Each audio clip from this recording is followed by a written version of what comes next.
it's Joy here.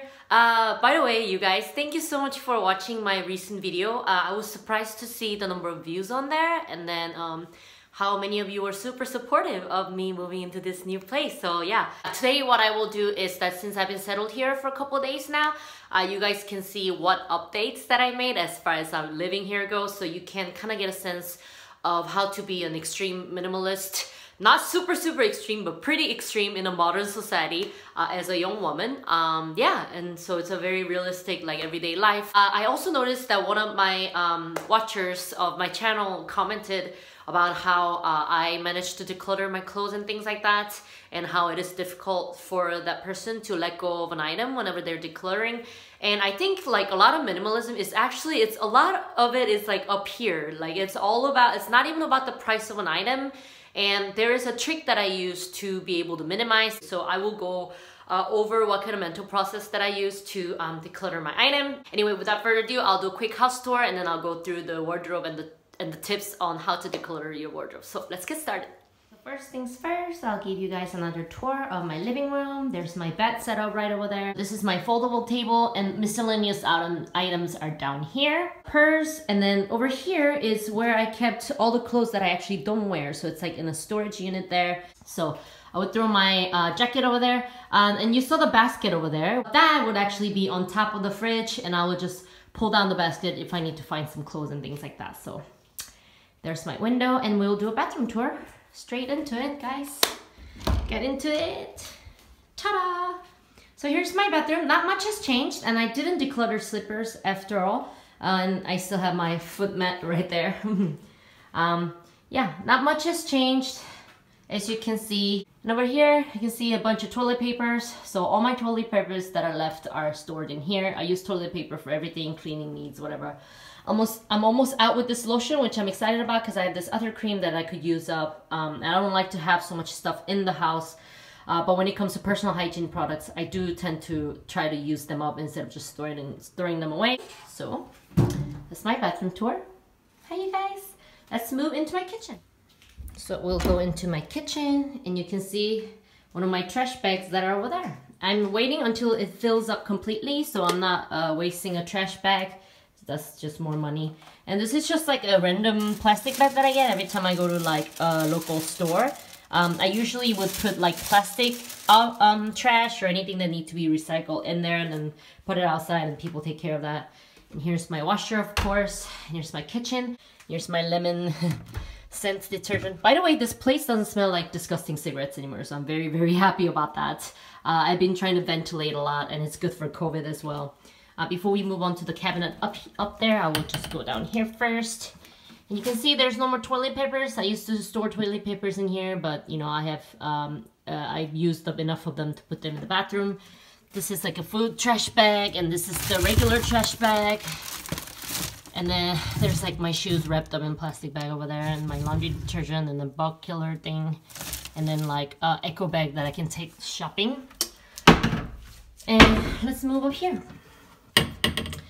And you can see a bunch of packaged rice. I actually got 30 of these for less than $30. So each of these was actually like less than 90 cents, I believe, which is great because every time I cook, I just, you know, open one of these bad boys and cook with it. There's a seaweed. I love eating seaweed. It's a very Asian like food snack or whatever. And then there's like a plastic bag, and then my foldable knife, which I love. I don't think I can ever like own like a regular knife anymore. And there's my KF94 mask because it's good to be safe. And there's like some, what is it, like spray on Febreze kind of stuff. And then, yeah, bug bite, whatever, laundry detergent and stuff. And last time, I don't think I opened this part, but there's like literally nothing in here. It's just a vent.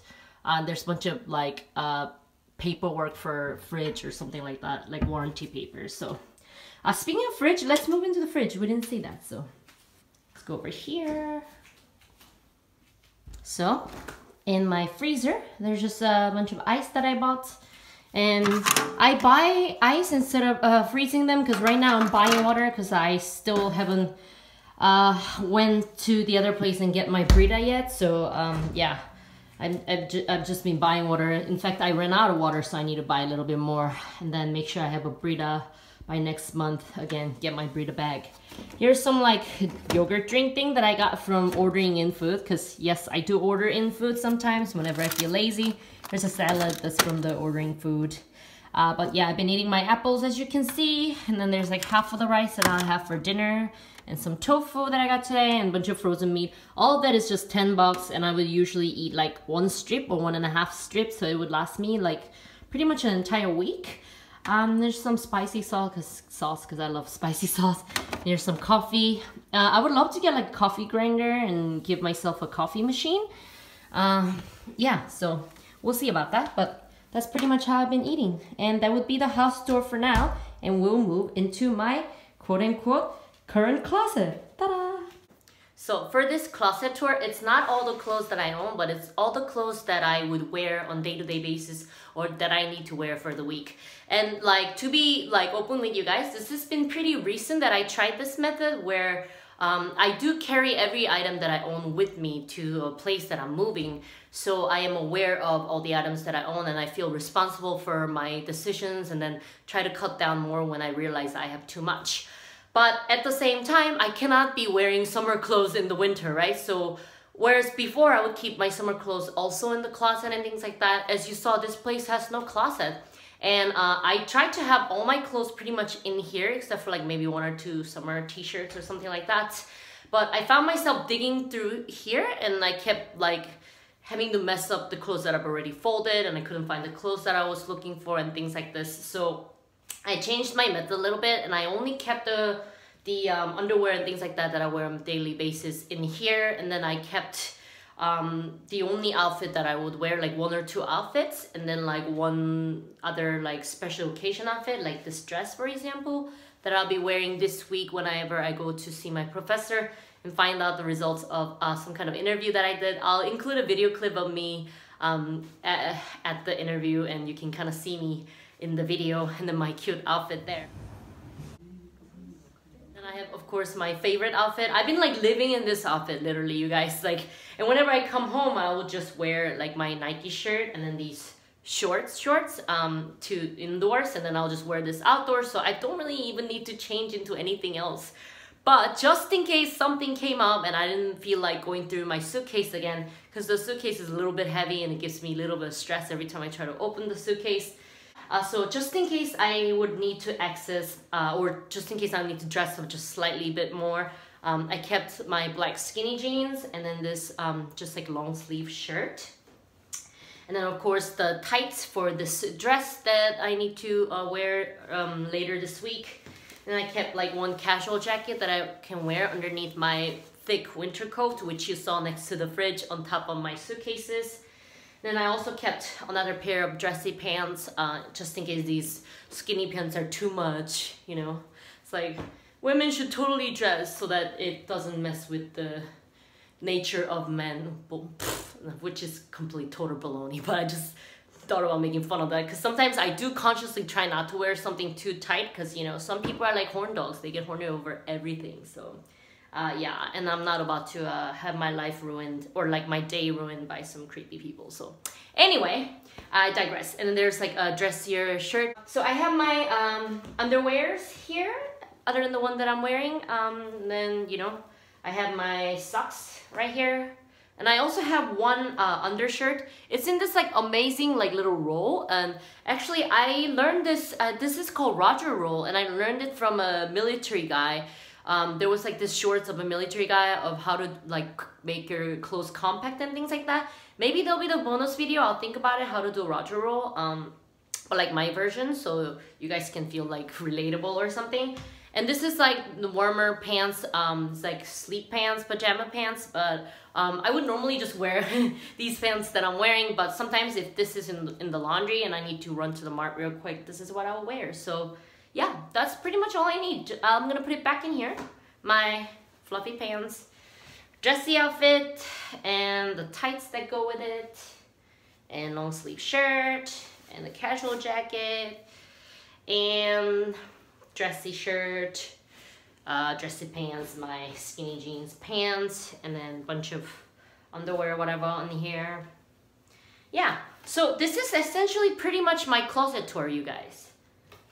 And this is super easy to access, and since there's so little items, I don't really find myself getting lost in them or feeling stressed trying to find clothes that I need, because I know I'm only gonna wear this week, maybe even next week. And if I feel bored with the outfits that are already out here, I could always go into my suitcase and pull out another fun little outfit. So that's a trick that you can use. There's some benefits that are like measurable by cash, and we just don't measure them by cash. Now, the reason I keep saying that is, let's say you have an item. So I made a video a long time ago about a dress that was a gift to me. It was over $400.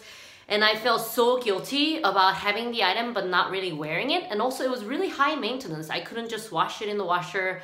And I thought, you know, I'll take it to dry cleaning. But I realized washing your clothes through a dry cleaner means you gotta find a dry cleaning person, and they will either have to come pick it up, which would mean additional cost, or I'll have to go there physically, and that's like precious time for me. In that time, I could be writing up a plan, I could be working on an Excel spreadsheet, I could be working on some kind of translation stuff, I could be making up materials for my students. Like, there are so many things I could be practicing here. I could be doing anything within that amount of time, and I figured, do I really want to spend my time at dry cleaning? You know, let's say you're running a business, and like an hour of your time could be worth hundreds of dollars, right? And do you really want to spend that $100 taking care of this clothing, which is just clothes? Like, it could be in a landfill somewhere in the future, or someone else who really wanted that brand dress. For instance, let's say there's someone who's like not wealthy enough, but they would love to have this $400 dress, and by putting it in the donation box, someone could have it. Someone could have it for a lesser price, and they would love that. Maybe that will be their first brand clothing. So, you know, like, in a way, it's like justifying yourself, your decisions and things like that. But I feel like unless you're like actually harming someone, like you're cheating on someone or like you're stealing from someone, unless it's like that, I think it's okay to, if you're making decisions that you know could benefit someone else, I think it's okay to think of that aspect of your purchase and your purging of items. And another thing that, and yeah, so the main point of that is, if you don't want that item, you don't want that item. And instead of holding on to something just because someone gave it to you as a gift, and you have this gift guilt, I don't think someone who truly loves you and cares about you would want you to feel guilt or stress. So, but that was a huge gift that I accepted. And then when I got rid of the item, I made a promise to myself that next time someone offers me an expensive gift, I would actually keep in mind if I would really keep that item, and if not, I'll have the courage to deny it, and I would know why I would deny it. I would tell them the amount of stress that I might get. I would tell them that I really appreciate it, but maybe it's not the best gift for me. And anybody who loves you would be okay with that, because, you know, it's like, I don't know. And then it also, by getting rid of an item that was like expensive that I didn't need, I realized I am able to accept it when other people would deny what I give them. For instance, when someone came to fix my internet, I offered them some of my apples, and they're like, oh, I don't need it. And briefly I was like, why don't you want my apples? But also part of me was like, well, maybe they have too many apples at home. It's okay to not have your gift accepted, as long as you're not hating that person. And I was just grateful, and I expressed my gratitude, and I think that person saw that, and that was enough, you know? Like, I feel like we're so entrenched in this consumeristic society, and as much as I love money and things like that, some things like human kindness or like expressing your appreciation and things like that, those are invaluable, and you don't really need to put monetary value on that. Like, you could exchange heart for heart, and that is enough. And now another thing that I would like to say that might help with the decluttering is, I did briefly touch on that, but you know, you gotta think about the time and the stress, right? Do I really want to spend this much time or give it this much space in my house? Do I really want to be dusting off these items? Do I really want to be ironing these items? So when you get rid of a shirt, let's say this is like $40 shirt. I don't remember how much this was, but you're getting rid of $40 shirts, and in your mind you're thinking, oh, that's worth $40. But this is not worth $40. This is worth the water bill that you take to wash it. This is worth the visual clutter it will give you in your closet. And this is worth the guilt that you will feel every time you see it. So whenever you get rid of an item, there's a lot of intangible benefits that come with it, like less time. There's more time for yourself and less time that you spend on the item. There's more resources, like water, like space, that you can keep for yourself instead of that goes into some kind of object. And Thirdly, there is also the mental peace. The fact that you are able to get rid of an item that you've been thinking about getting rid of for a long time, and there's a sense of satisfaction that comes from that. So I think, you know, it's very good to be frugal, but at the same time, you need to learn to let go of an item, in my experience, in order to appreciate the next item that come into your life. If you start protecting every single one of your items, being like, well, I spent money on this, so I feel guilty, so I'll hold on to that, you're kind of allowing yourself the excuse to make the same mistakes again next time, because you'll be like, well, I mean, you know, this is the same thing, I made this mistake before, but I didn't throw away the old item, so therefore I can't throw away this item. So in a way, it's a very funny thing to say, but when you refuse to get rid of an item, you are in a way avoiding responsibility for the mental growth that allows you to be able to only accept the items that are truly valuable to you, and you're kind of denying yourself the chance for self-reflection and conscious consumption next time. I love my clothes that I own right now, and I take care of them more because I have more space to take care of the things that actually matter to me. As far as items go, like every single item here that I love, I know what function they serve, I know at which occasion that I would wear them. And so next time I look at an item that I don't really need, I don't feel the urge to buy them because I know the amount of, I guess, guilt or resources or whatever the stress, the maintenance stress and things like that will go into it. So anytime I make a commitment, it's a huge commitment. And yeah, so I learn to be responsible for the things that I decide to own for myself. And so in order to get to that space mentally, you need to be able to let go of things that matter to you a lot less. So yeah, and that's just for the items. I mean, when you have the time, when you have the freedom, you don't have to spend your life cleaning. You don't have to spend your life maintaining all these things. And instead, you could spend that time, I don't know, like reading a book for your children. You could spend that time working out and feeling great about your health. You could spend that time learning a new skill. You could spend that time making a YouTube video in the middle of the week, you know? So yeah, so the only point that I'm trying to say here is think about the non-tangible benefits, immense benefits, the benefits that you cannot buy, such as time and the mental space and the freedom that you can get from decluttering an item. So when you actually put a price on that, a value on that, not a price, when you put a value on your time and on your effort and on the amount of decisions that you can make, then you'll be able to declutter a lot easier, because at the end of the day, these are just cotton and fabrics and polyester. And you gotta keep in your mind, are these polyesters and cottons worth more to me in my life than my peace and my ability to enjoy life to the fullest and my sense of growth? So I hope that really helped you guys. It seems very hippy-dippy, mental, whatever, but it really did help me. And yeah, it's what keeps me content and what keeps me happy and what keeps my life simple. And that way I'm able to provide a lot for myself and for the people that are part of my life at the moment. So I hope you guys really enjoyed this video. It's very simple. There's not much change that can go around in this house. So I think every week I'll probably do something similar like this, where I show you guys kind of like an update of this small little space. And I'll try to think of what bonus content I can bring for you guys. Anyway, thank you so much for watching. I'm just blown away by the amount of views that I've been getting lately. I hope you guys enjoy my channel. And if you have any questions, comments, or suggestions and things like that, feel free to leave them in the comment down below. I hope you guys have a wonderful, wonderful morning, afternoon, evening, night, wherever you're in the world. Thank you so much for watching, and I'll catch you guys next week. Bye!